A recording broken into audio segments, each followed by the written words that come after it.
sonrisa del sol, con su ritmo y su sabor, con historias verdaderas. A cada lugar que llegas te recibe lo mejor de su magia y su folclor y amabilidad sincera. Dale pa' los rincones, donde te espera un gran sol, en la playa, en las montañas, leyendas y tradición. Dale pa' los rincones, donde te espera un gran sol, un mofongo, pescado frito y todo nuestro sabor. Dale pa' los rincones, dale pa' los rincones, dale pa' los rincones, dale pa' los rincones.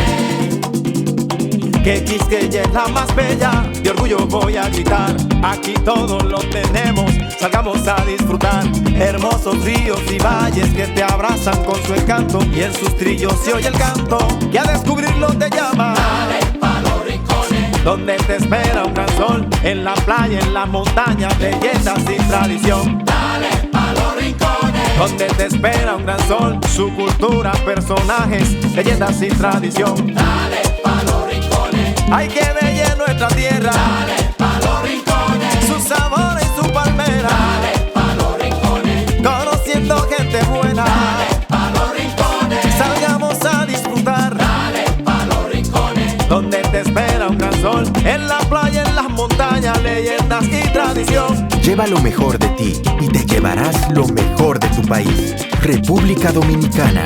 Turismo en cada rincón.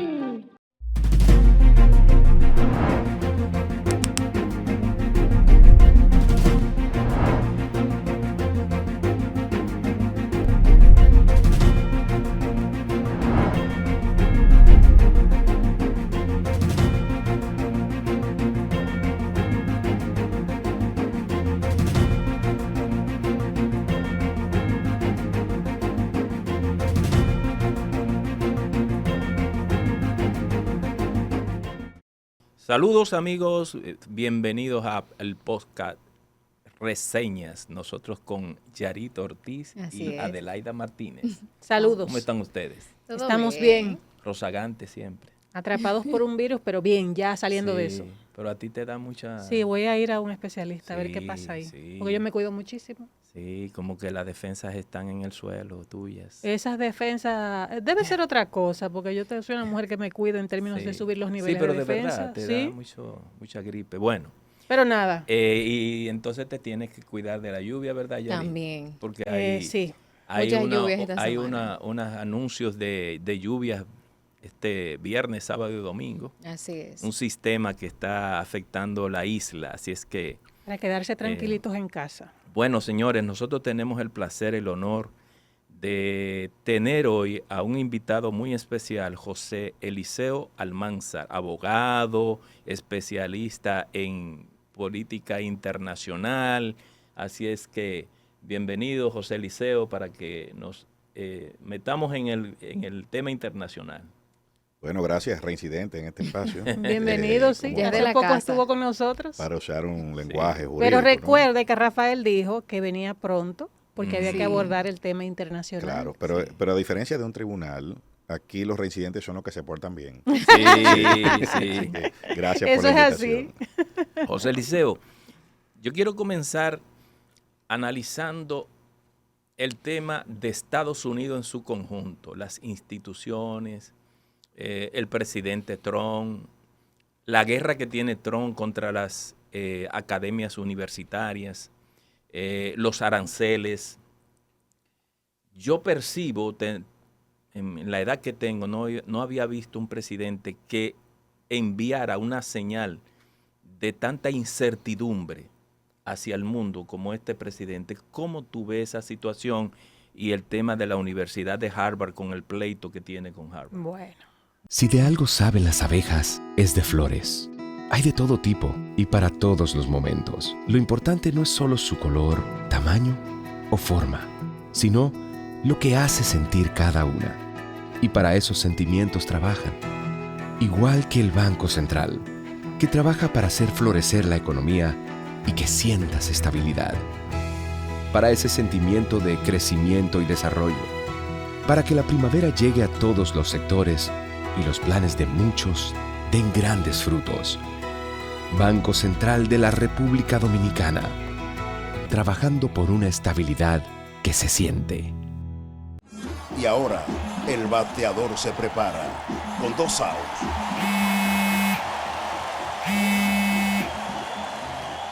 Hola. Hola, me habla el señor González. Ajá.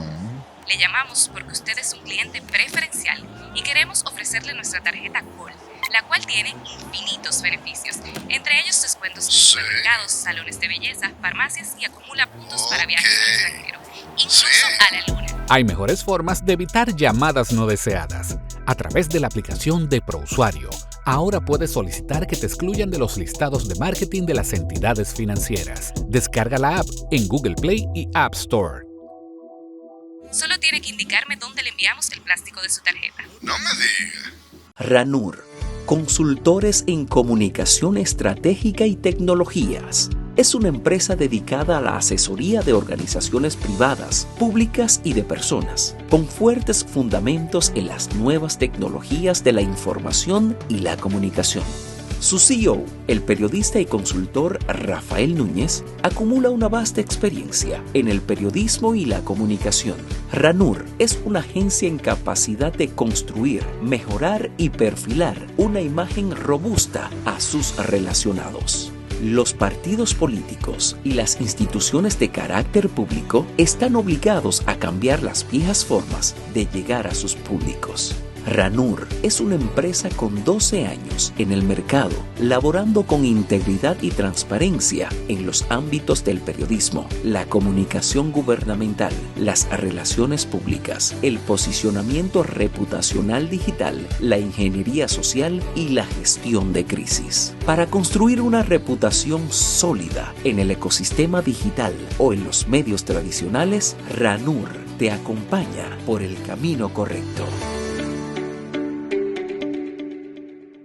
Bueno, Trump está haciendo exactamente lo que le prometió a sus votantes. Los votantes norteamericanos, la instrucción que le dieron a su presidente fue esa. Es acaba con todo el sistema que nos mantiene pobres, que nos ha hecho perder la supremacía en el mundo, eso es. Entonces el político funciona de dos formas.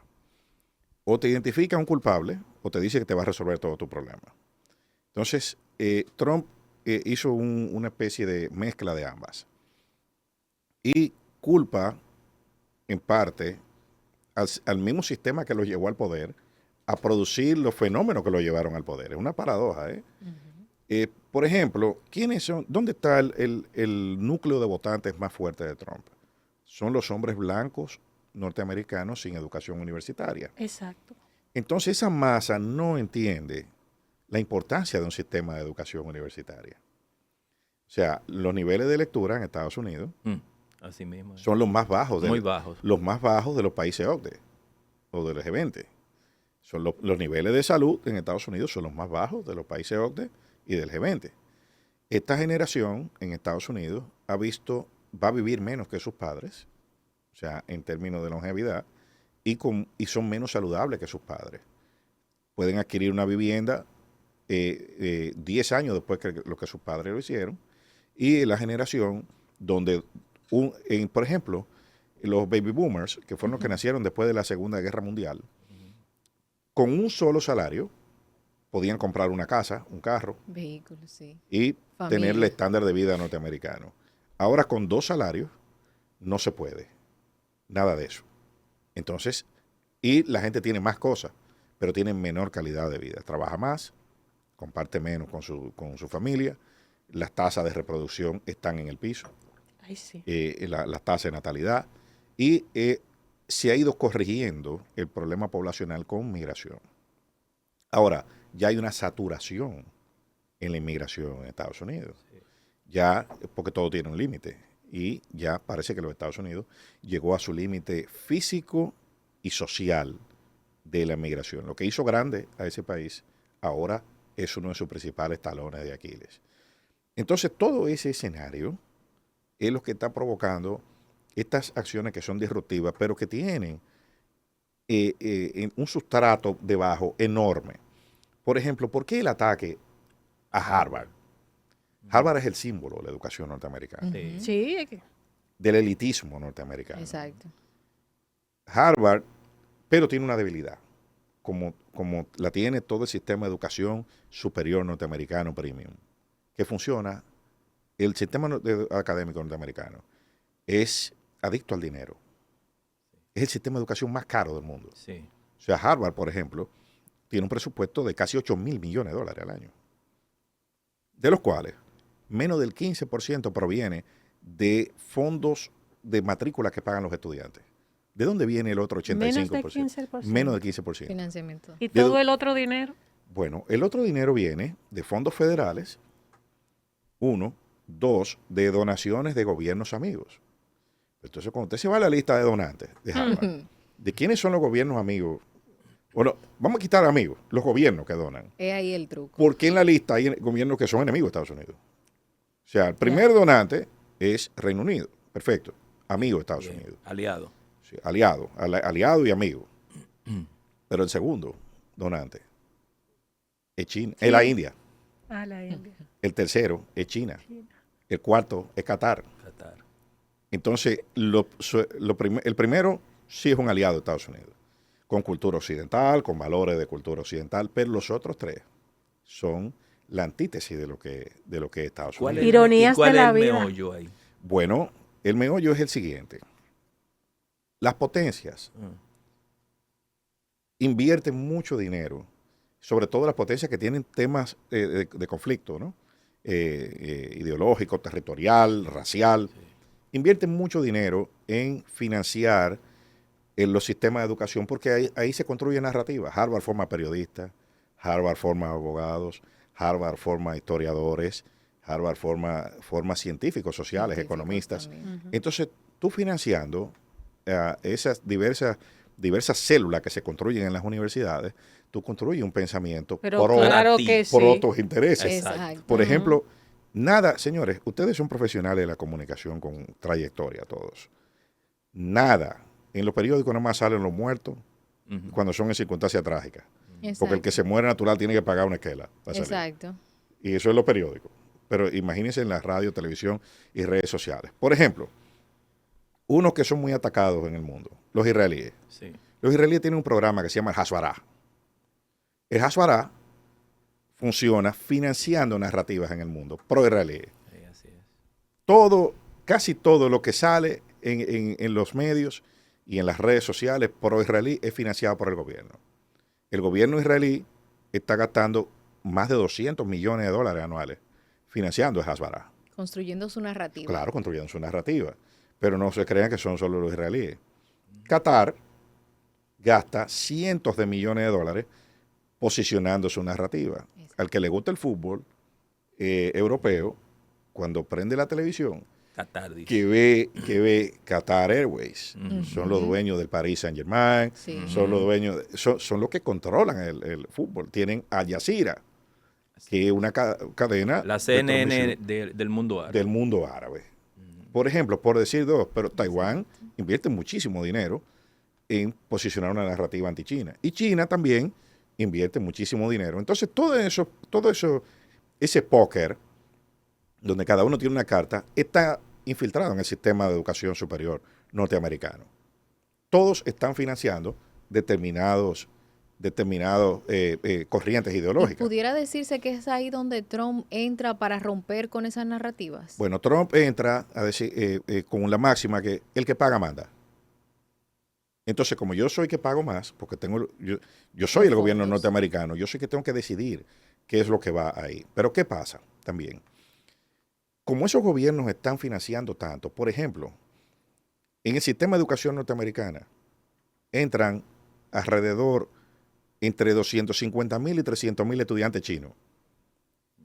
Todos los años. La cantidad que hay ahora mismo. Sí. El 90% entra a carrera STEM. Ciencia, tecnología, ingeniería y matemática. Exacto. 90%. Vamos a hacer un cálculo a la criolla. Supónganse ustedes que el 70% de esos muchachos se gradúa. 70%, que entre los chinos es más por la disciplina. Son muy disciplinados. Pero vamos a asumir que un 30% no se gradúa. En los últimos 10 años, 2.2, 2.3 millones de chinos se han graduado. en el sistema de educación. Y vuelven a su país, En la ciencia, mayoría. en ciencia, tecnología, ingeniería y matemática, más del 80% regresa a China. Así es. Por eso es que China, el líder en patentes, el líder en tecnología, porque no es solo en Estados Unidos.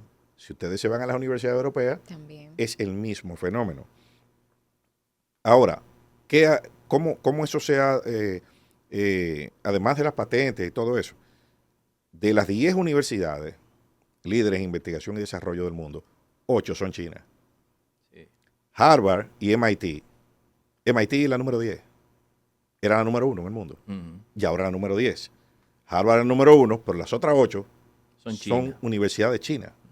Y en menos de 5 años, con todos estos ataques y ese control presupuestario de fondos, muy probablemente las universidades chinas van a sobrepasar en investigación y desarrollo a las universidades norteamericanas. Yo percibo como neófito en el tema de política internacional, yo percibo que Trump se ha encontrado con la realidad de un imperio en decadencia y él entiende que haciendo todo lo que él prometió en campaña va a retornar a Estados Unidos a las épocas de cuando Estados Unidos, a la época cuando Estados Unidos, después de la Segunda Guerra Mundial, tomó el control de todo en el mundo. Es que ya ese concepto de potencia hegemónica, ya eso está desfasado. No tiene razón de ser. Claro, porque el centro del mundo se ha ido corriendo hacia el este. Exacto. Ya hay había un geógrafo inglés, pues murió en el siglo XIX, Harold Mackinder, que elaboró una teoría que es la teoría del Heartland, o sea, la tierra céntrica. Entonces él decía que Eurasia era la masa terrestre más grande del mundo y que quien controlara el centro de Eurasia iba a controlar el mundo, que el centro del mundo se iba a correr hacia el este. ¿Y por qué él decía eso? Bueno, porque en el mundo estábamos saliendo en ese momento de la talasocracia, es un fenómeno, es un término griego. Talos era el mar, o sea, el poder de quien controlara el mar. Después del canal de Suez, ya eso comenzó a cambiar. Ya yo no tengo que controlar solo el mar, porque ya el ferrocarril, ya yo tengo otros medios, y después de que apareció el avión, también la industria aérea, pues el control de los mares se hizo menos preponderante. Entonces el centro del mundo se ha ido corriendo hacia el este. Recuerden también que el centro del mundo era Europa. Y Europa es que exporta todo, toda nuestra cultura democrática, institucional, el lenguaje, la religión, todo eso se exporta hacia el oeste, que es América. Ahora, con la interconexión, ya el centro está en el este. Obviamente, nosotros somos más afines con nuestra cultura europea, y eso nos hace caer en muchos sesgos. El concepto de democracia que nosotros tenemos es el concepto europeo. Pero el concepto de democracia de un chino no es el mismo que el de nosotros. No, para nada. Ni de los árabes. Ni de uno de los países de la península arábica o de países que practican el Islam. Que, por cierto, mucha gente se confunde mucho con eso. Y cree que todos los musulmanes son árabes. No. O que todos los árabes son musulmanes. No. De hecho, los países que tienen más musulmanes no están en la península arábica. Indonesia es el país que tiene más musulmanes del mundo. Y está en Asia. Y entró al BRICS. Explícame el tema, porque lo que tú estás diciendo tiene que ver mucho también con la constitución del BRICS, que lo conforman Brasil, Rusia, India, China y Sudáfrica. Sí. Pero ahí entró esa que tú estás mencionando, que tiene casi 300 millones de habitantes. ¿Qué significa la formación del BRICS frente al G7? Hay un BRICS Plus. Exacto. O sea, que son esos países, pero ahora está Indonesia, ahora está también Arabia Saudita. O sea, hay varios países que se han ido integrando a los BRICS. Ahora, ¿qué significa eso? Tratar de construir un mercado común donde haya libre circulación de bienes y servicios. Por ejemplo, hay países de esos que tienen mucha materia prima. Brasil, Rusia. Hay otros que tienen las dos cosas, porque Brasil tiene una industria también muy desarrollada. Por ejemplo, en materia aeroespacial, Brasil es uno de los líderes del mundo. Embraer ha desbancado prácticamente a todos los fabricantes de aviones medianos en el mundo. Embraer es el fabricante de aviones medianos más grande del mundo, ahora mismo. O sea, los aviones grandes los fabrica Airbus, Boeing, pero los medianos es Embraer, que es una empresa brasileña. Y Super Tucano de aquí son de allá. Sí. Y muchísimos modelos de aviones. O sea, Embraer recibió una inyección de capital enorme de Rolls Royce, que es la que hace los motores de los aviones. O sea que es líder en aviación mediana en el mundo. Entonces, pero asimismo India tiene un parque tecnológico enorme. Tremendo. India es uno de los el país más poblado del mundo. Y es uno de los países que, contrario al caso chino, que China tiene una debilidad por los temas demográficos, la tasa de reproducción en China es muy baja y no hay tasa de reemplazo en la población. Por lo tanto, la población tiende a disminuir. Ese no es el caso de India. India no tiene ese problema. Ahora tiene otras debilidades, que es un país muy fragmentado. O sea, en India, por ejemplo, se hablan más de 300 dialectos diferentes. Y son regiones que son enormes, con tribus enemigas. Bueno, eso... No eso hay la cohesión que tienen los chinos. Exacto. Para que ustedes tengan un ejemplo de lo complejo que es India, las elecciones duran una semana. Una semana. Sí, votando. Por el tamaño del país y la cantidad de gente que vota. Entonces, una semana dura el proceso de votación en India. Entonces, es un tema complejísimo, porque crear un mercado común en economías tan diversas, con culturas tan diversas, con patrones de consumo tan diversos, es difícil. Ahora, es una alternativa al G7. En el G7 hay muchas divisiones. Por ejemplo, ahora Estados Unidos camina por un lado, Canadá y Europa caminan por otro. Y cada uno lo que está tratando, y eso le ha salido muy bien a Trump, de dividirlos. O sea, cuando él dice, yo voy a reconsiderar todo esto en negociaciones bilaterales, eso significa que yo los voy a dividir. Exacto. O sea, yo voy a negociar contigo, pero no necesariamente para favorecer a aquel, y viceversa. Es así. Esto que está pasando en Estados Unidos con Donald Trump, es interesante la parte que ha tocado de Harvard, porque uno entonces está entendiendo un poquito la promesa que ha hecho Trump desde que asumió por primera vez su primer mandato de América para los americanos, y uno conocer que esos recursos cuantiosos que llegan a Harvard no solamente son de Estados Unidos, sino diría yo, contrarios a las políticas y al gobierno de Estados Unidos, pues es interesante saberlo. Pero lo que a mí me preocupa es, ¿no será una exageración por parte del presidente de Estados Unidos en un mundo global como el de hoy día, en un país en donde los inmigrantes tienen un aporte fundamental? Bueno, lo que pasa es que todos los extremos son malos. El extremo de puerta abierta que había en Estados Unidos es malo. Pero también cerrarla totalmente es malo. Ahora,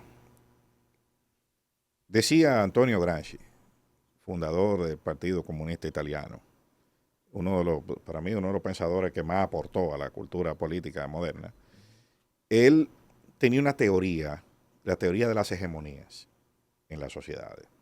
La hegemonía cultural en Estados Unidos, al ser, y el sistema de educación superior es parte de la hegemonía cultural de un país, al estar tan secuestrado por intereses disímiles, o sea, enemigos entre sí, y no alineados necesariamente con el pensamiento occidental de Estados Unidos, empezó a presentar debilidades. Entonces, eso no va a ser definitivo, esto es un proceso. Lo que pasa es que se va a reconstruir un nuevo paradigma para que esa gente pueda seguir accionando en Estados Unidos, porque el sistema de educación sin dinero no funciona. La gente dice, yo voy a Estados Unidos a atenderme, por ejemplo, cuando tiene un problema de salud. ¿Por qué la salud americana funciona? Porque hay dinero. Hay dinero. O sea, hay dinero para pagarle a un buen especialista. Un cirujano ortopeda, por ejemplo, que se especializa en rodillas nada más. Pues tú tienes suficientes fondos para financiar eso. Los otros países no lo tienen. Es el mismo ortopeda que opera todo, el codo, la rodilla, el fémur. Entonces, obviamente el nivel de especialización no es. Además, hay otro tema con eso, y es ¿cuáles son los paradigmas que construyen la educación moderna? Nosotros tenemos científicos en el mundo, ¿no? Científicos que son expertos pero en una sola cosa. O sea, ahora hay más científicos, más gente educada, pero menos gente culta. Exacto. Porque el científico polímata o el conocimiento... Eso es a nivel mundial. A nivel mundial. Sí, por eso es. Por eso usted le ha ido sustrayendo las herramientas de conocimiento en el sistema de educación sistemáticamente. Un muchacho de ahora no sabe filosofía, nada, música. Absolutamente. O sea, el trivium y el quadrivium, que es la base como cuando se sistematizó el conocimiento en la Edad Media, que se crearon las universidades, eso desapareció. Las 4 disciplinas básicas eran retórica, gramática, astrología, el arte, y había una cuarta. Sí, astrología dije. Sí. Era astrología, retórica, aritmética, o sea, matemática, números. Esas eran 4 áreas básicas que debía dominar todo individuo. Ajá. Con las artes. Entonces, eso ha desaparecido. Ahora usted lo enseñan a fabricar esa copa. Y usted tiene 2 doctorados haciendo copa. Copero. Pero cuando le hablan de una taza, usted no sabe nada. ¿Y quién hizo la porcelana? No, nadie sabe. Estados Unidos tiene la voz cantante de la libertad de expresión. Estas limitaciones a Harvard y estos ataques, ¿cómo pudieran afectar a la percepción de ellos como nación? Bueno, esa es una pregunta muy interesante, dado que ahora, para entrar a Estados Unidos, con una visa de estudiante, usted le va a revisar sus redes sociales. Exacto. Entonces, si usted tiene expresiones ahí que no se consideren alineadas con el interés de Estados Unidos, que no sé quién es que lo determina. Es una buena pregunta. Sí, porque nadie sabe ahora cuál es el interés de Estados Unidos. Si es promover la libertad o la diversidad ideológica, o que usted se exprese en contra o a favor de alguien. O sea, ese es el peligro de eso, ¿no? Pero, bueno, claro. Y mire, dentro de la Constitución norteamericana, las primeras 10 enmiendas son una especie de fortín en la Constitución norteamericana. Están blindadas. La primera enmienda, que es el derecho de libertad de expresión, y entre otros derechos, es una de las cosas que más se ha cuidado en los Estados Unidos hasta este momento. Todavía no hay decisión. Hasta el 9/11, que hubo una situación en el 9/11. Bueno, pero en el 9/11 hubo que votar un paquete de leyes, que es la que se denominan el Acta Patriótica, que no prohíben la libertad de expresión, sino que permiten que el gobierno entre, por razones de seguridad, a ver lo que usted dice y que lo vigile. Porque antes usted podía hablar sin que lo vigilaran. Exacto. Pero ahora, por temas de seguridad, pues se puede vigilar. Ahora, ya lo que estamos viendo ahora es un paso adicional. No solo yo puedo vigilar, sino que yo puedo decidir otorgarle ciertos privilegios en función a lo que usted dice o deja de decir, o a lo que usted apoya o deja de apoyar. Entonces, eso es una involución. Ahora, es una involución porque Estados Unidos se caracteriza por una libertad plena. Por supuesto. Yo veo, José Eliseo, yo veo que el presidente Trump está limitando por un lado a que universidades, donde está el centro de pensamiento, las universidades. Sí.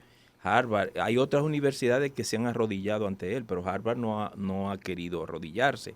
Entonces, yo no sé. Es que Harvard es un símbolo. Sí. Es la primera universidad y la más prestigiosa de Estados Unidos. El ataque es a todas las universidades. Sí. Y de hecho, el ataque a Harvard viene desde que estallaron las protestas pro-palestinas. Es el ataque a Harvard.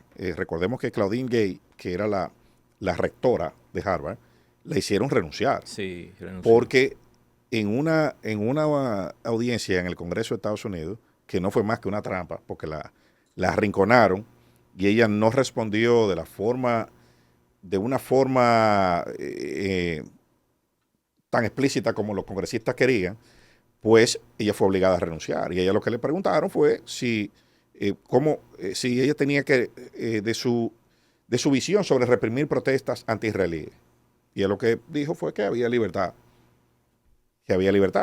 Entonces ahí eso valió para que la Hasbara, el lobby israelí, entrara, financiara y el resto ya ustedes lo saben, pero también en esa operación se fue la rectora de la Universidad de Columbia. Sí, también. Donde también corrió la misma suerte. Y hubo una especie de cacería de brujas, contra los directores de universidades premium de Estados Unidos, la Ivy League. Okay. Estábamos hablando, Rafael, antes de empezar el programa, de un tema que nos interesa a todos los dominicanos de manera especial en el ámbito económico, de la guerra de aranceles y de la nueva sentencia. Entonces, yo quisiera que Eliseo nos comentara eso mismo que nos estaba diciendo, porque yo me preguntaba, ¿y una corte ahora emitió o anuló lo que había decidido el presidente Donald Trump con el tema de los aranceles? Bueno, Estados Unidos funciona con un sistema, nosotros lo heredamos, el sistema de pesos y contrapesos, el famoso check and balance. Todos los jueces en Estados Unidos son guardianes de la Constitución. Tienen la potestad de, cuando encuentran una violación constitucional y el caso llega a sus manos, pues estatuir sobre la misma. Tienen la obligación de hacerlo. Estados Unidos funciona ese sistema. Ahora bien, en este caso, que es un tema de unas disposiciones que colocan aranceles, hay un tribunal especializado de comercio que funciona en Nueva York. Ese tribunal fue apoderado por varios estados de la Unión Norteamericana. El estado de Nueva York fue uno de ellos. Apoderó a ese tribunal para pedir la nulidad de esas disposiciones. Es una sentencia de 49 páginas, donde tiene unas consideraciones muy interesantes. Anula esos decretos del presidente Donald Trump, porque entienden que él se excede de sus atribuciones constitucionales. Usted declara, por ejemplo, en el caso de China, caso de México, caso de Canadá, los aranceles se ponen de una forma punitiva, o sea, de castigo, porque el presidente Trump declara una emergencia por el uso del fentanilo, por el tráfico de fentanilo y por el tráfico de migrantes. Entonces ellos dicen, en el razonamiento de la sentencia, establece que una cosa no tiene que ver con la otra. Tiene que ver con la otra. Si usted no puede afectar el comercio por un tema de delincuencia, porque usted no ha probado que esos estados patrocinan eso. Incluso él demandó varios estados que lo menciona como estado, ¿cómo le llama él? Que son, bueno, que albergan a cantidad de inmigrantes. Santuarios. Ciudades santuarios, sí. En 1977 en Estados Unidos se aprobó una legislación que permitía que el presidente adoptara aranceles en circunstancias especiales. Ahora bien, esos son circunstancias de guerra, son circunstancias que pongan en peligro la integridad y la seguridad de Estados Unidos. Eso no se ha aprobado. Eso no se ha aprobado en este caso. Y también esos aranceles son por 150 días. O sea que tampoco es un cheque en blanco. También es por un 15% solamente. No es una cuestión... algo tan abismal como lo que la claro, lo del caso de China fue 125%. Entonces, todo eso hizo que el presidente, al entender de ese tribunal, se excediera en sus atribuciones constitucionales y por eso esos decretos fueron anulados. Primero, por el motivo. Segundo, porque no establece un rango temporal. Y tercero, porque se excedió en los topes que la legislación. José Eliseo, yo lo que veo es, escuchándote a ti y viendo todas las noticias que salen a diario de confrontación del presidente de los Estados Unidos, que ese contrapeso de poderes que se estableció en Estados Unidos está enfrentado uno con otro. Yo no sé, o sea, lo primero que una sociedad necesita y el mundo necesita es confianza, mandar una señal de confianza. Esa situación de incertidumbre en Estados Unidos, vemos entonces en el este que los países del este y otros que no son del este, como el mismo Brasil, que están en el BRICS, han ido desplazando, es más del 55% de la producción mundial lo tienen los países del BRICS, que entra ahora Tailandia, que tiene cantidad. Entonces, yo lo que veo es que yo no veo que Estados Unidos vaya a salir bien de esa situación, realmente. Bueno, yo lo que veo es un mundo al menos tripartito, donde estará Estados Unidos, Rusia y China. Estados Unidos con Rusia. Sí, sí. Y le explico por qué. Okay, hay una especie de Es un buen punto, Sí, ¿verdad? Sí, claro. Trump es muy afín a Vladimir Putin. Sí. Pero le dijo dos cosas ahora. Sí, no importa. No importa, porque Eso es prensa. Trump admira a Putin. Y Putin ni le responde. No. Porque El Kremlin es que le responde. Porque Putin sabe que es vertical. O sea, Putin sabe que Trump es que lo admira a él, no él a Trump. ¿Entiendes? O sea, sí, No, él lo ese sabe. punto me gusta. Él lo sabe, él lo Ese sabe. señor, ese señor es una cosa. Sí. Putin lo sabe. Sí.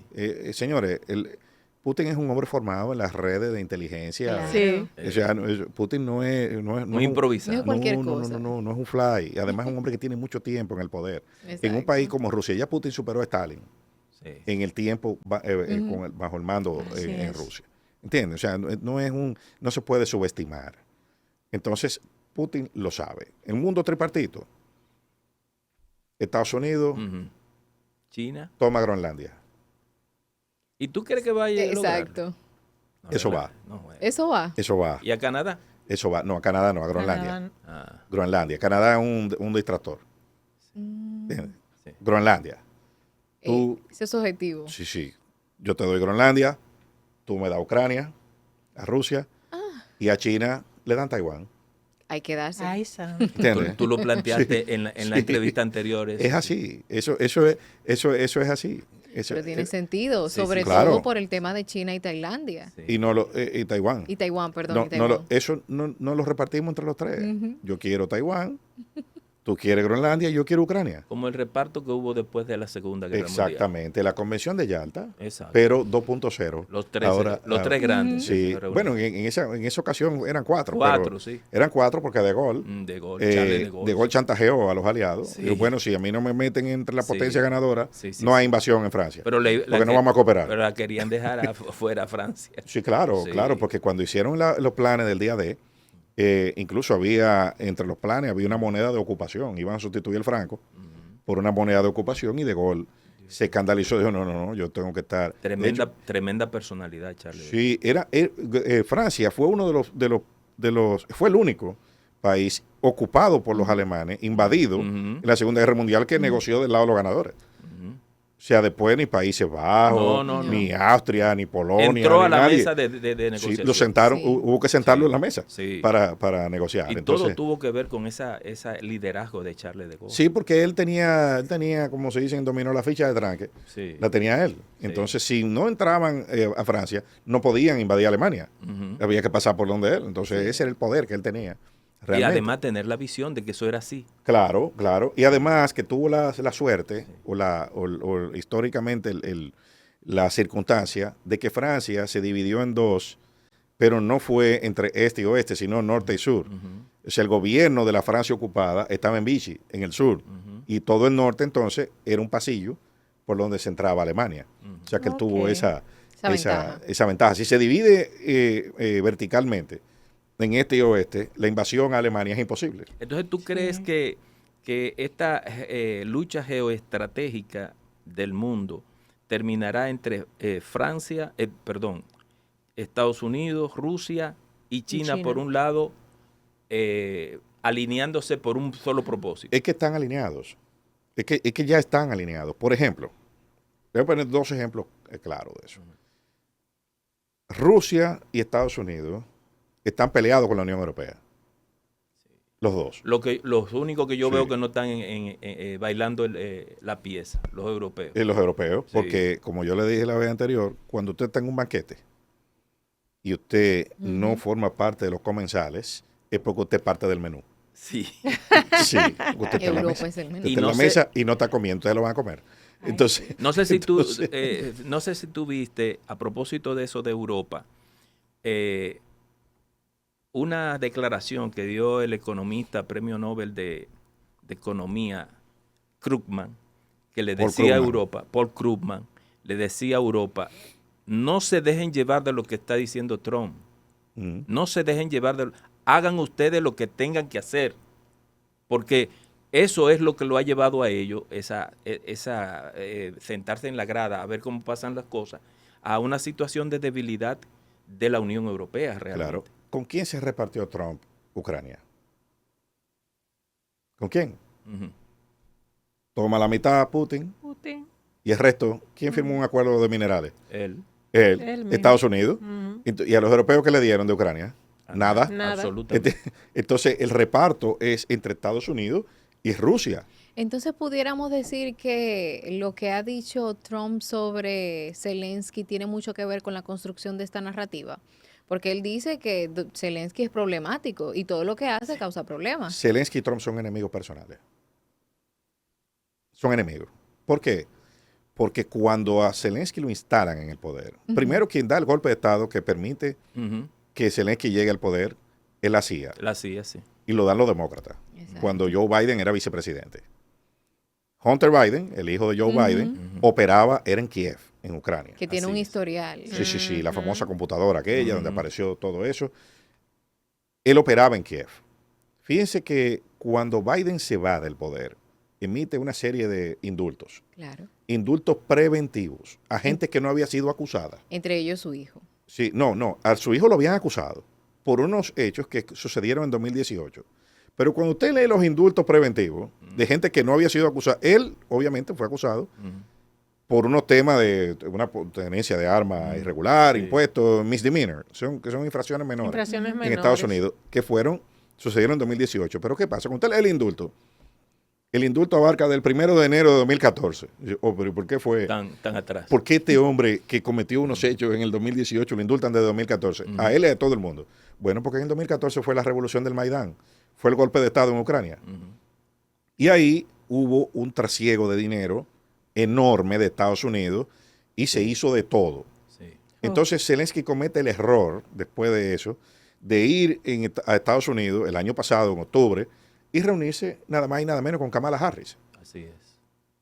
¿Entiendes? Y casi hacer campaña a favor de los demócratas. A favor de los demócratas. Entonces, son enemigos porque también, cuando Trump estaba saliendo del poder, la vez anterior, en 2020, el primer mandato, él le pidió a Zelensky que investigara a Hunter Biden por un caso, que era el caso Burisma. El caso Burisma era una petrolera ucraniana que habían mandado, era la recolectora de los sobornos de todos los empresarios ucranianos y lo mandaba a Estados Unidos. Entonces, investiga Burisma y Zelensky se negó a investigar el caso Burisma, que lo perjudicó electoralmente a Trump.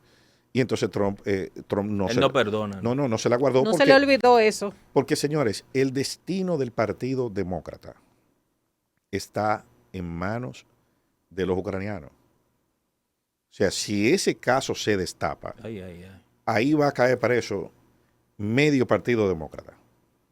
¿Por qué? Porque por ahí era que inyectaban dinero. Y otra cosa, Zelensky también es un rehén de los Estados Unidos. Zelensky tiene un pie en la cárcel. Sí, sí. Ups. Hay un periodista norteamericano, se llama Simon Hersh, premio Nobel, el que escribió el que destapó el escándalo de los Pentagon Papers, de la película. Ese señor tiene un blog. Ese señor denunció una trama de corrupción. Un galón de diésel puesto en el frente de batalla ucraniano le cuesta al contribuyente norteamericano $200. Un galón de diésel. Wow. $200.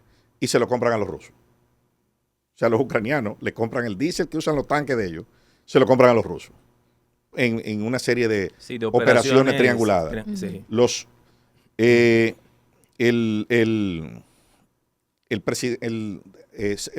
Valery Zaluzhny, el que era comandante de las Fuerzas Armadas Ucranianas, que ahora es embajador en Londres, embajador ucraniano en Londres. Valery Zaluzhny dijo, y que por eso fue que lo sacaron, porque era el sucesor de Zelensky natural, pero $30 millones y un cargo diplomático en Londres, el hombre se fue. Claro. Además de que, y además no está en el fuego cruzado. No, que le aseguraron que no lo iban a matar ni a él ni a su familia. Sí. Entonces, bueno, él se fue, pero antes de irse dio una entrevista a la BBC. Y dijo, Valery Zaluzhny, que era imposible ganar una guerra con armas ajenas. Eso es. Oye, pero tiene lógica. Valery Zaluzhny dijo eso hace 1 año y medio, antes de irse de Ucrania. O sea, esta guerra es imposible de ganar, porque nosotros no tenemos armas. Las armas de nosotros dependen de los Estados Unidos. Dice, y además, en la guerra moderna, ya el factor sorpresa no existe. Porque nosotros estamos viendo constantemente lo que hace el enemigo. El enemigo está viendo constantemente lo que hacemos nosotros. Claro. Así es. Exactamente. Sí, entonces no, ya aquí no es... cuando sucede un ataque es porque alguien permitió que sucediera. O porque hay incapacidad para responder. Pero no es porque nosotros no estamos viendo lo que hacen los enemigos, ni ellos lo que ven nosotros. Lo que vemos hacemos entonces, José Eliseo, es que habrá un acuerdo final en donde a Putin le van a admitir todo el terreno que él ha ido recuperando. Un poquito más. Y un poco más. Ujú. Y veremos entonces a una Taiwán bajo las directrices de China. Ujú. ¿Y qué más? Bueno, en el último proceso electoral que se dio en Taiwán, Sí. un 35% de los taiwaneses ya votó, eso es mucho. pro-chino. Ya eso es mucho. O sea, votó por los candidatos pro-chinos. Están 35%. cediendo.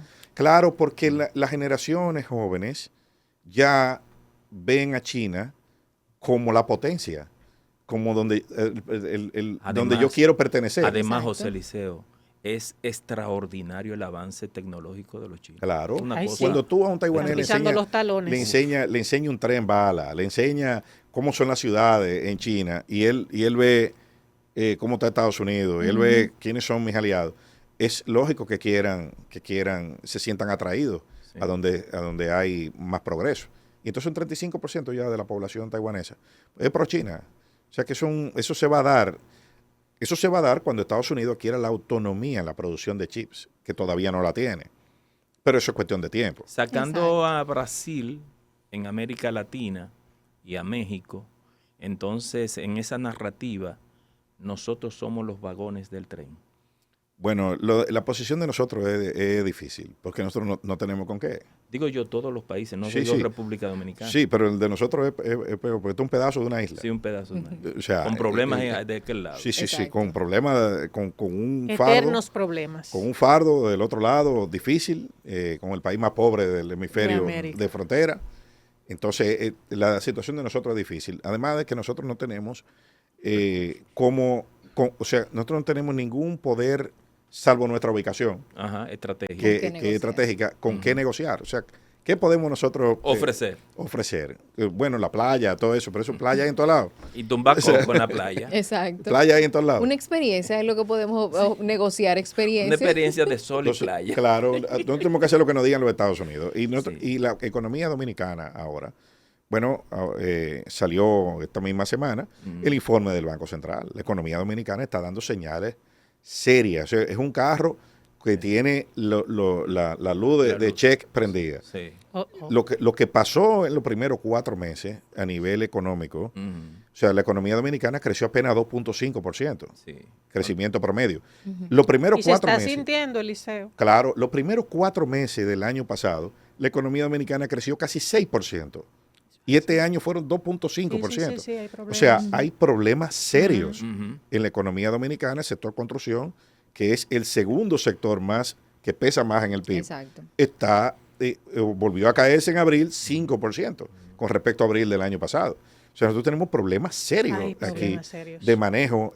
Dice el mismo Banco Central que la baja inversión pública, De capital. Inversión exacto, de capital. inversión pública, que está en sus mínimos históricos. Sí. Oh, Wow. padre. Siempre la inversión de ¿Qué es lo que capital está pasando? en los gobiernos pasados ha sido de 4 o 5 del PIB y ahora ha bajado a 2. Mire, en el último gobierno, que es el gobierno de la gestión del presidente Medina, el ciclo de inversión de capital público era igual al déficit. Yo invierto lo mismo que tengo de déficit. En pocas palabras, para que la gente nos entienda, yo me endeudo en el mismo monto que invierto. Exacto. O sea, estoy endeudándome para invertir. ¿Qué pasa? Esa correlación se rompió, pero de una forma tremenda. O sea, estamos hablando que la inversión de capital es de menos del 2, es alrededor del 2% del Producto Interno Bruto en esta administración. Y el déficit es de 3.8. O sea, estamos hablando de que por cada $2 que yo me estoy endeudando, estoy invirtiendo 1. Wow. Pero cuando Pero qué ustedes ven, barbaridad. le hacen la radiografía, ¿para qué que nosotros nos estamos endeudando aquí? Bueno, es muy sencillo. El déficit eléctrico, del sector eléctrico, que eran $600 millones en Sí. el año 2019 o menos, ahora mismo es de más de $1.600 millones. ¿Qué quiere decir eso? Bueno, es muy sencillo. De cada dólar que nosotros tomamos prestado, 20 centavos, 25 centavos son para cubrir un déficit que se ha gestado en los últimos 4 años y pico en el sector eléctrico. Madre mía. O sea, nosotros estamos invirtiendo en el sector eléctrico prácticamente, vamos a ver, déficit 1%, la mitad de lo que estamos invirtiendo en capital se está yendo del sector eléctrico. En el presupuesto de este año. El gran dolor de cabeza del Claro, país. no, el desastre de esta administración. Porque no puede ser que usted haya recibido una cosa que perdía 600 y bajo su gestión, en menos de 5 años, esté perdiendo 1.600 millones de dólares. Eso no hay explicación lógica para eso, ni en las mismas autoridades. Fíjense que el presidente no habla de eso. El presidente, que es muy locuaz, no han hecho una semanal del sector eléctrico. No. No, ni habla de eso. Aquí no se habla de eso. Eso no está pasando. Sí. Pero ese es el gran problema, la gran fuente de endeudamiento de esta gestión. Entonces nosotros, con ese panorama de Estados Unidos, que pudimos esquivar esa bala del 10% de arancel. Todavía, eso está en veremos. Sí, la pudimos esquivar por los próximos meses. Ahora, unas que no vamos a poder esquivar es el impuesto a la remesa. Esa sí no va a dar.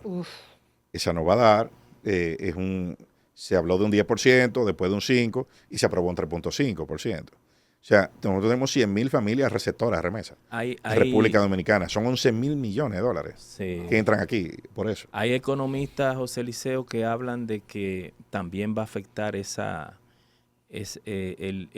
castigar a las remesas va a afectar, pero no tenemos tiempo para ya analizar eso, porque ya terminamos. ¿Eso significa que tengo que volver? A los propios, sí, claro. Qué rápido se pasó el a los tiempo. propios Estados Unidos le va a afectar esa... Bueno, lo que pasa es que hay que ver cuáles son las definiciones que están en la ley, porque según pude leer, yo no he leído la ley todavía, pero pude leer un análisis donde se está hablando de que las transferencias que salgan de Estados Unidos van a ser afectadas con ese impuesto, la transferencia bancaria, que no es lo mismo que remesa. Que no es lo mismo que Entonces, obviamente, y ese impuesto muy probablemente pase, ya pasó en la Cámara de Representantes, va para el Senado ahora, en Estados Unidos, y pasó sin mucha discusión. Eso sí va a pasar. Tiene mayoría. Porque también, en términos geoestratégicos, es la manera de controlar a aliados que son hasta ahora incondicionales, como El Salvador, que tiene una comunidad. Sí. El Salvador tiene más salvadoreños viviendo en Estados Unidos que dentro de los Estados Unidos. Y tiene 600.000 que están en situación irregular. En Estados Unidos pueden ser deportados. Yo no sé, los salvadoreños encuentran el camino como más fácil porque tuve muchos salvadoreños en Nueva York y en New Jersey. Lo que pasa es que tenían unos estatus de protección por la guerra civil, entraban como refugiados. Okay. Y entonces eso fue lo que concluimos. Gracias, José Liceo Almanzar, por ilustrarnos, ilustrar a nuestros amables televidentes que siempre están con nosotros en Reseñas, el podcast. Interesante lo de Harvard. Sí, recordarle a nuestra audiencia que este episodio llega a ustedes gracias a la Asociación Popular de Ahorros y Préstamos APAP, porque en APAP el que ahorra siempre gana. Y también recordarles que nuestro contenido está disponible a través de nuestra plataforma de YouTube, Reseñas TV, y en la plataforma del Nuevo Diario Podcast. Gracias, Yarid. Gracias, Liceo. Gracias Bastante a ustedes. Interesante. Yo diría que un diálogo, no una entrevista, el diálogo que hemos tenido hoy. Se nos quedaron temas porque hablamos de Ucrania, pero no faltó Macron. No, sí. Es que el mundo es muy grande ahora para recorrerlo en una hora. La bofetada de Macron. Sí. Sí. ¿Qué le habrá parecido a Putin?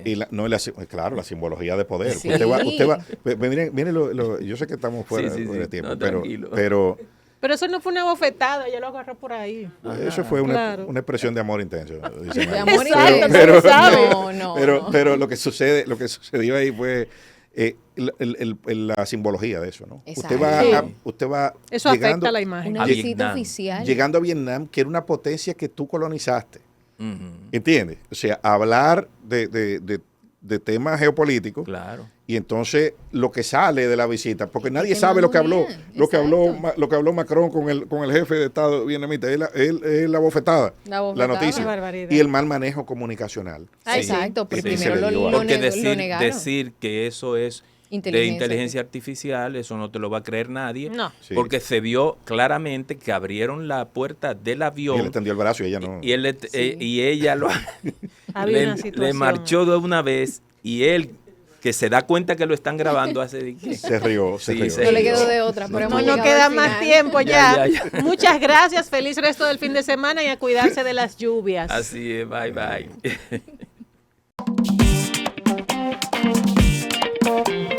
Cada rincón te espera con la sonrisa del sol, con su ritmo y su sabor, con historias verdaderas. A cada lugar que llegas te recibe lo mejor de su magia y su folclor y amabilidad sincera. Dale pa' los rincones, donde te espera un gran sol, en la playa, en las montañas, leyendas y tradición. Dale pa' los rincones, donde te espera un gran sol, un mofongo, pescado frito y todo nuestro sabor. Dale pa' los rincones, dale pa' los rincones, dale pa' los rincones, dale pa' los rincones.